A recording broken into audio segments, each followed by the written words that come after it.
Shalom.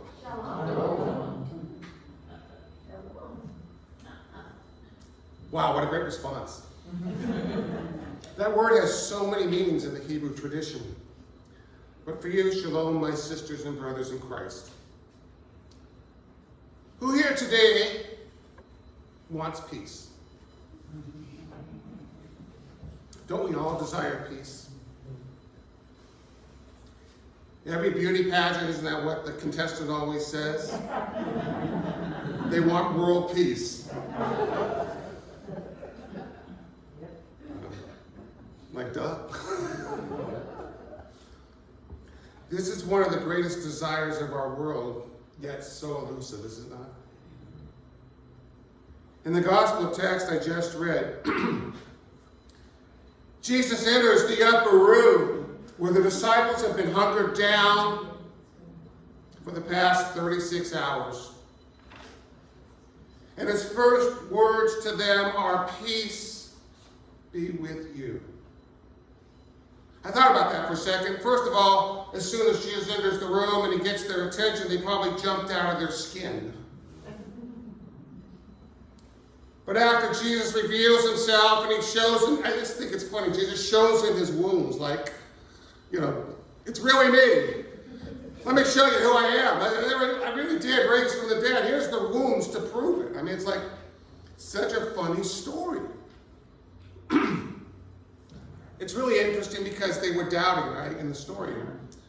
And so when you think about it, though, what happened before Jesus showed up? First, Mary Magdalene and Mary and the other women had already experienced the risen Lord and come and told them he is risen.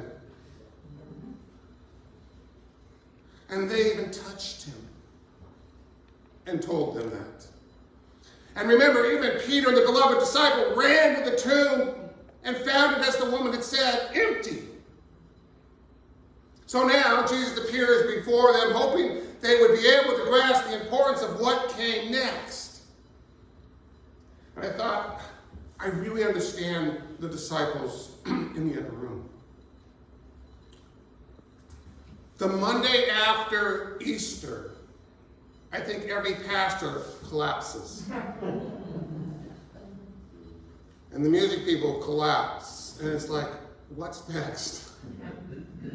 How do you get the energy for the Sunday after and the week after Easter? You spent a great Lenten season. We spent 6 really wonderful weeks looking at the characters of the cross.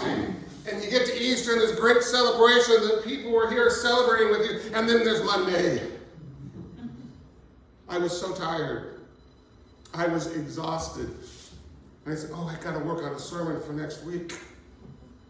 What am I going to do? And so I sat down on my computer and began to kind of put some thoughts together. And they weren't really coming. And so I said, let's go to the car dealership and fix my radio on my car. And I came back to a blue screen on my laptop. Not a screen you want to see, folks. It crashed with all my notes. All the things of church. So I took it to my computer guy. He goes, I've never seen this. We talk about death. So I said, okay, Camille, do what you need to do. Call me up on Thursday and said, I'm still working on it, Pastor. I haven't figured it out yet. I said, okay, Camille. I'll have it for you sometime next week. I said, all right. Called me Saturday. Pastor, I got your computer working, but all your programs are gone. Come and get it. I said, okay. So, did a few things around the house, went to go get the computer. It was risen. No, serious, it was risen. Even Camille said it was a miracle. After he had talked to me a few minutes, about an hour before, he said, I came back to the computer, thought about something, tried one thing, and everything came back. Wow. He said, I don't know what happened. It was risen indeed.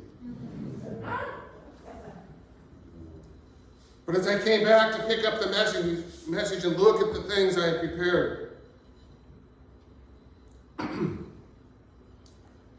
it's really important to realize what God can do when you let God speak to you. And I think this is what Jesus was telling the disciples as he entered the upper room. He needed them to know what was next. Besides him being risen, what do you do now? What do you have left in the tank? I know you've been spiritually and emotionally exhausted from the past 36 hours, from the time we celebrated the meal to the time we went to the garden, to the time that Peter cut off the ear of the soldier, and Judas shows up and kisses me and sends me into an array of horror. I know you must be exhausted, but there's more to this story. We're not done yet. I wish they would have written that in the scriptures. That would have been really helpful, right? But we can assume that's kind of where the conversation went. But Jesus says to them, peace be with you. Give me the next slide. Oh, you're already there. Okay. Oh, that's one right there. Go right there. The next one, peace be with you. These words the disciples needed to hear, folks. We need to hear these words. Think about those 36 hours of high anxiety and frustration for the disciples to go through that process. And Jesus enters the room and says the normal greeting, shalom, peace be with you. And so he begins to tell them that I need you to understand what it means to have this peace. Because you think about it, how many people were there in the list of the disciples that they didn't want to give peace to? And yet Jesus says, peace be with you. And as I thought about those words, peace be with you, what does that mean?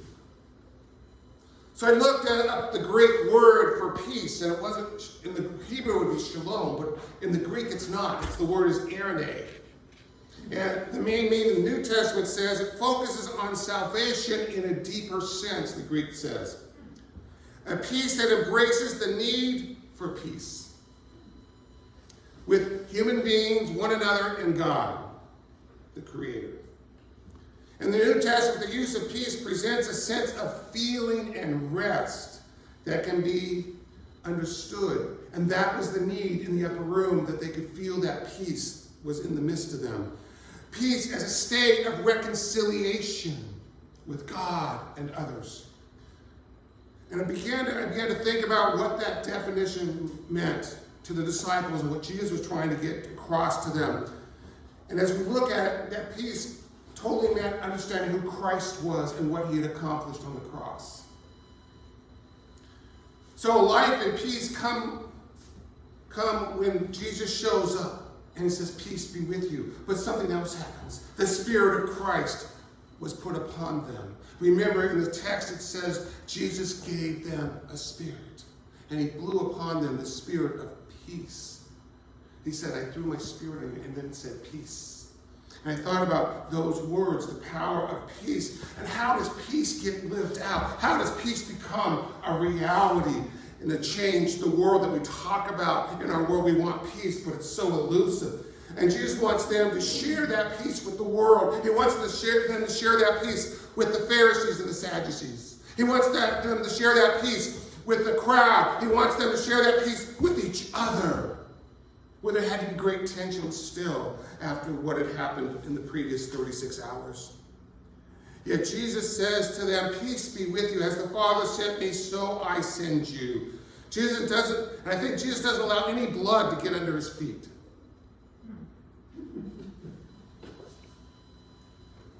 Jesus doesn't allow any blood to get under his feet. And Jesus has presented the disciples with the ultimate salvation when he says, peace be with you. So Jesus now passing his peace to them. Jesus is passing his peace to them. And I love that element. They are now being called and sent to share the peace that Jesus has given to them in the upper room. Especially now, when there's so much frustration, so much pain and suffering in the world of Jesus' day, in the world of the disciple. Jesus says, I want you to go and give peace. I want you to pass on the peace that I am giving you. For Jesus knew the depth and the breadth and the magnitude and urgency for peace that now needed to be brought into the world.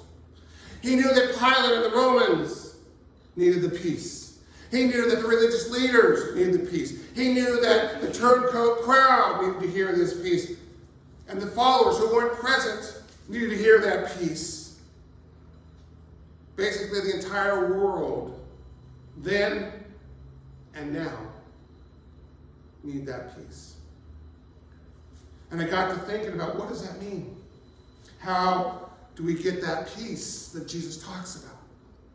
How does Jesus get the disciples to live out that peace? Because the scripture says very clearly that Jesus breathed on them, and he wasn't wearing a mask. It's important.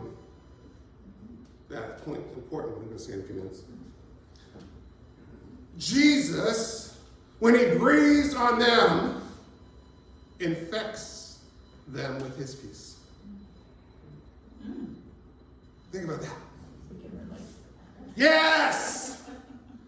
It's really an interesting text, because I was telling my colleagues on Tuesday when we were having Bible study, I said, I have a problem with this text because we ignore this part of the text. Because what do we focus in on?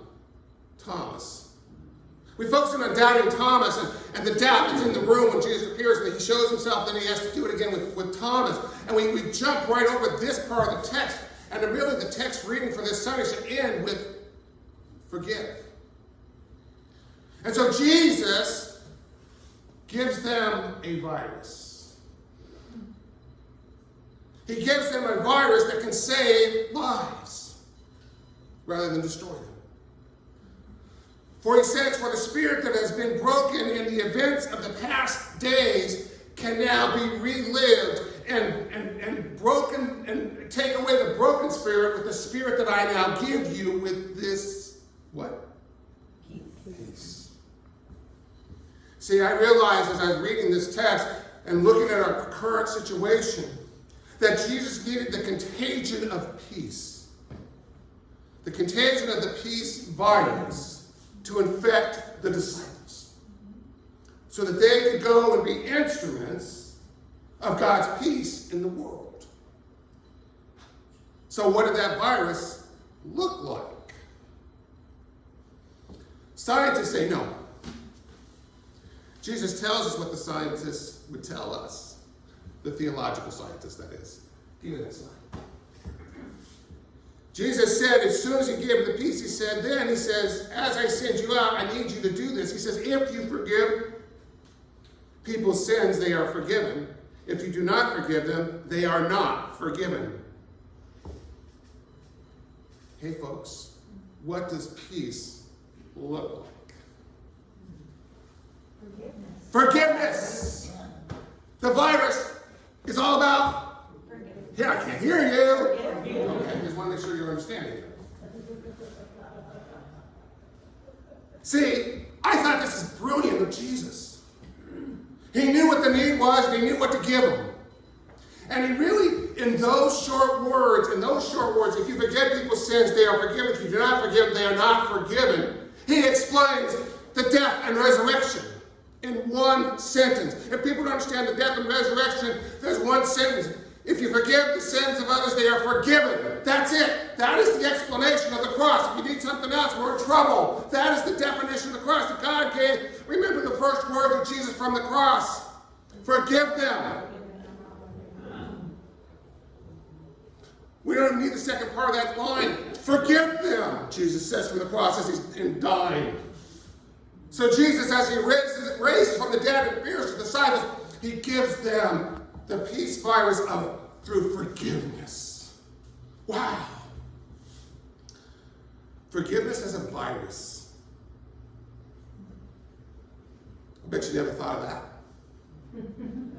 Never thought forgiveness as a virus. But think about what would happen.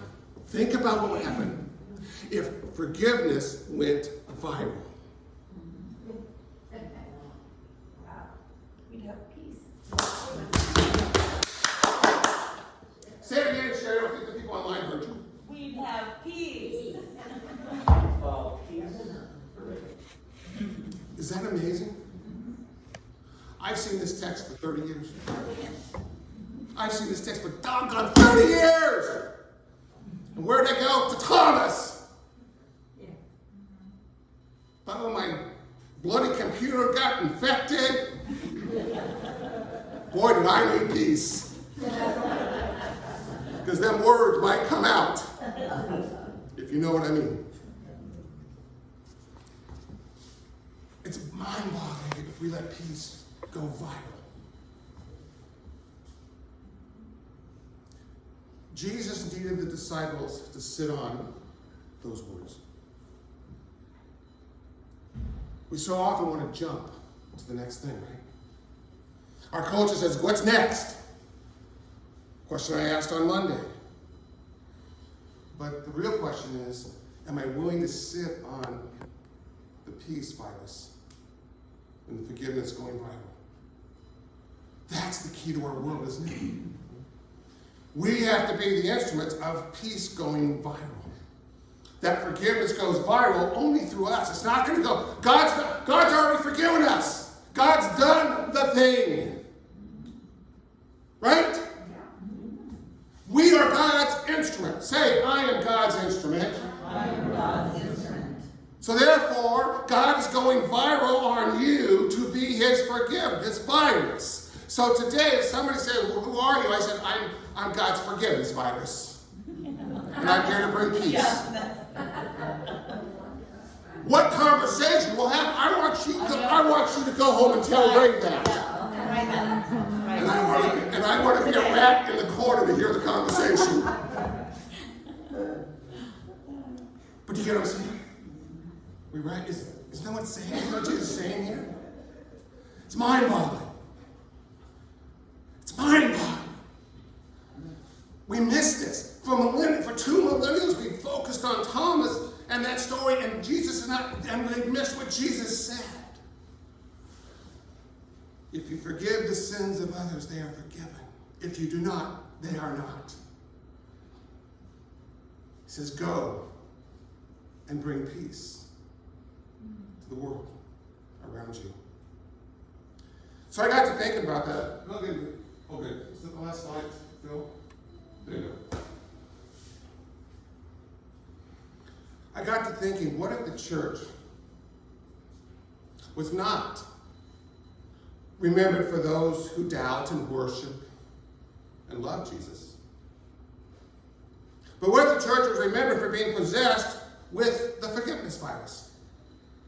What if each of us, in each church, every Christian church around, and every church around the world was remembered for the forgiveness virus? That would exceed doubt. So what does it look like to do that? And what happens when we do that? And I was reading, some of you received the book On Calvary's Hill, written by Max Lucado. And he wrote a statement on overcoming hate. And I want to share that with you. He said, as long as you hate your enemy, a jail door is closed and a prisoner is taken. But when you try to understand and release your foe from your hatred, then the prisoner is released. Here's the caveat. The prisoner is you. It's you. What did Jesus say? If you retain the sins, they're retained, but if you forgive them, they are forgiven. When we hold on to the sins of others, we hold on to hate. And that hate and that prisoner is you. That's the power of the forgiveness virus. When it goes viral, I let go of the prisoner who is me, so that I am free, so that I may free others. So I began to think, what if the church lived and breathed that forgiveness of Christ in how we responded to one another? Maybe the success of the early church had that contagious, viral forgiveness going on. And as we read in Acts, what did they do when the church gathered? They gave everything they had for the ministry of Jesus Christ. that if it was able to breathe out the power and presence of Jesus' Spirit upon others as it has been breathed upon us, we have the power to be viral with forgiveness. You can go to your doctor and say, I have a virus. Doc, I have a virus. Doctor, look at him. What kind of virus you got? Forgiveness. Be fun to say. I got to do that next time we go to the doctor. I'm going to try it out on my dentist tomorrow. Oh, yeah. But I really want us to hear this last part. When we speak the peace that Jesus talks about, the adversary falls. See, the adversary is the one who wants contention. The adversary is the one who wants us to hold on to the hate. He wants us to hold on to being unforgiving. And he says, when the peace is given, the adversary falls. Too often the adversary wins because we hold on to the hate. We hold on to the grudge of not forgiving. But Jesus says, no, I want you to bring the virus of forgiveness to those around you. And when we do, Christ's message comes alive to the world. What would happen if we dared to carry the virus out of this house tonight? And into our families, into our friends, into our communities? It just might go viral. May you be his viral people. We can kill this pandemic of hate and lack of forgiveness if we begin to go viral with forgiveness. And all of God's people say,